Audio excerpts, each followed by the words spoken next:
Monsieur le Président, soyez le bienvenu. Merci Eric. Je suis très content de vous voir en si bonne forme. Alors là, on va d'abord parler de Campouze, de cette inauguration, des investissements, de la politique industrielle.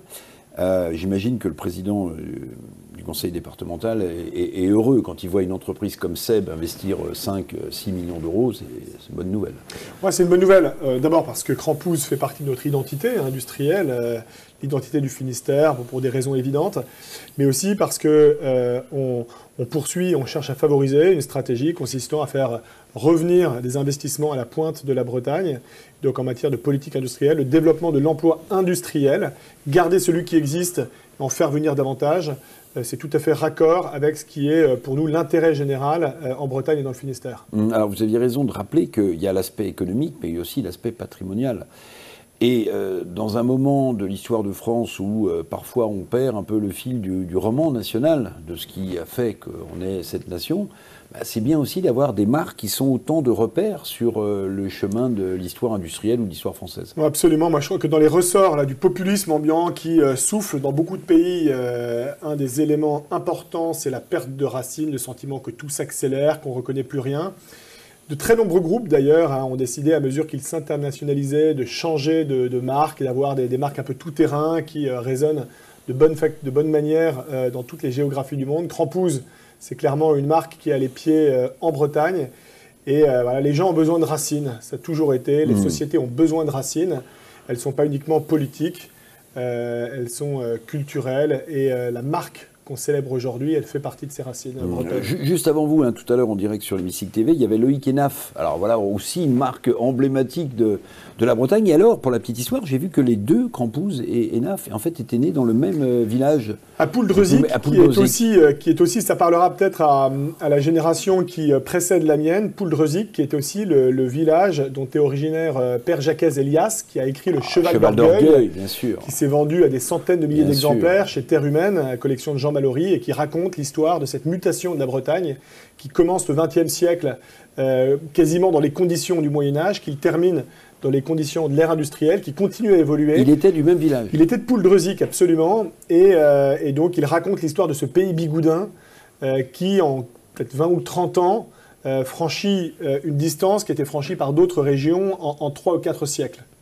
Ah oui, c'est impressionnant. Alors, je voudrais aussi, au-delà de l'inauguration de cette extension de Campouze, avec évidemment la présence du patron de SEB, du groupe SEB, Thierry Latour d'Arthez, j'aimerais aussi que vous me parliez un peu de cette initiative du Conseil régional. Alors, j'ai suivi un peu, même si les indépendantistes encore ne sont pas tous d'accord, mais enfin, il y a un mouvement d'autonomie de la Corse. Et alors là, j'ai vu que le président de la région Bretagne disait, écoutez, il y a certains domaines dans lesquels nous aussi, les Bretons, on aimerait être autonomes.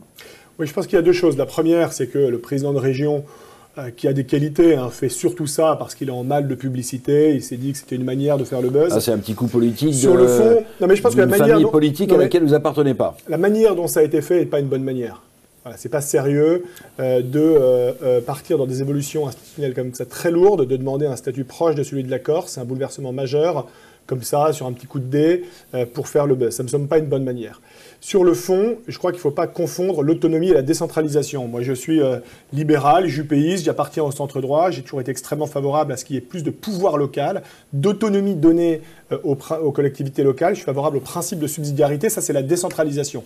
On veut plus de pouvoir parce qu'on estime que le service public sera mieux rendu si c'est nous, collectivités locales, qui le rendons.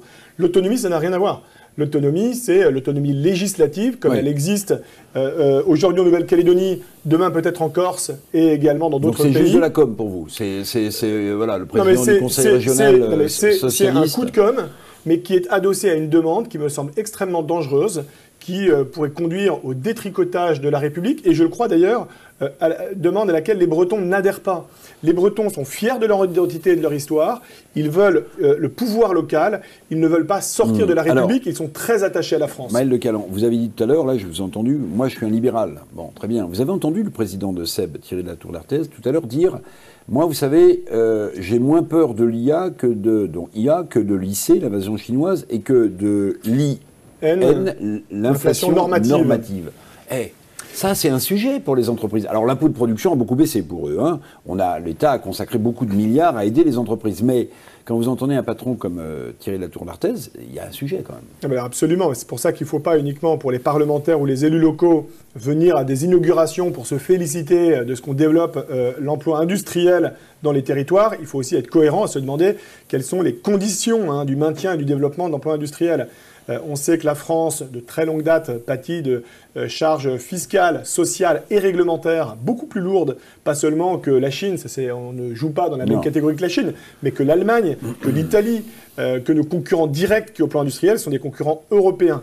Et donc il faut qu'on poursuive dans cette cohérence qui est celle de l'allègement des charges fiscales, sociales et normatives en France. Ça, on le dit souvent quand on est dans l'opposition. Oui, alors je constate... mais je constate regardez Bruno Le Maire, il était LR, aujourd'hui il se traîne 3100 milliards d'euros de dette. Hein. C'est exact, enfin je constate que c'est ce gouvernement, que je ne soutiens pas particulièrement du reste, mais qui a engagé la baisse de l'impôt sur les sociétés, l'allègement des impôts de production, et qui cherche en règle générale à être cohérent. Si on veut qu'il y ait un emploi industriel pour des raisons à la fois de développement économique, mais aussi des raisons de préservation de l'environnement, parce que c'est l'emploi et l'industrie qui est la plus décarbonée, eh bien, il faut faire revenir des entreprises, il faut favoriser leur développement local.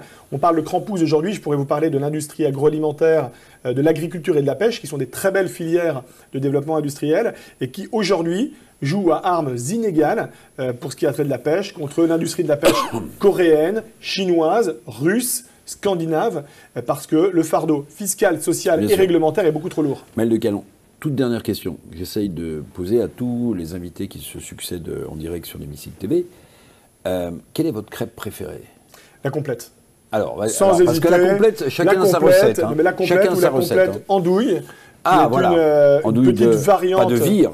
Non, en général, c'est l'andouille de Guéméné. Mais bien sûr. Mais il y a de l'andouille qui est faite chez moi à Tréflaouénan, dans le Finistère Nord, donc elle peut être de partout, l'andouille. œuf, jambon, fromage, ou œuf, andouille, fromage, selon votre goût. Mais ce qui est sûr, c'est que la crêpe, vous voyez, qu'on associe assez facilement à la Bretagne, c'est quelque chose qui, je trouve, à notre image, c'est à la fois extrêmement simple, extrêmement robuste, extrêmement nourrissant, puis en même temps, ça peut être assez subtil.